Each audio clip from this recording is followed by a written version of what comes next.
आज 1 फेब्रुवारी. पाहूया आजचे दिनविशेष. आजच्याच दिवशी 1884 रोजी ऑक्सफर्ड इंग्लिश डिक्शनरीची पहिली आवृत्ती प्रकाशित झाली. व्हॉइस ऑफ अमेरिका हे रेडिओ केंद्र 1 फेब्रुवारी 1942 रोजी सुरू करण्यात आलं. स्पेस शटल कोलंबिया हे अवकाशातून परत येत असताना त्याचा स्फोट होऊन त्यात 1 फेब्रुवारी 2003 रोजी भारतीय वंशाच्या कल्पना चावला यांच्यासह 6 अंतराळवीरांचा मृत्यू झाला.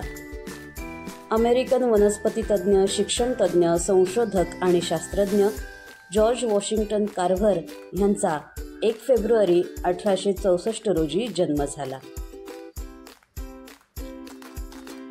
ज्येष्ठ चित्रपट अभिनेते आणि स्वातंत्र्यसैनिक A.K. हंगल यांचा 1 फेब्रुवारी 1917 रोजी जन्म झाला.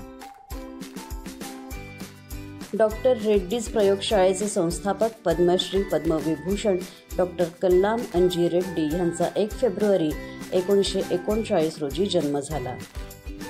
हिंदी चित्रपट अभिनेते जॅकी श्रॉफ यांचा 1 फेब्रुवारी 1960 रोजी जन्म झाला.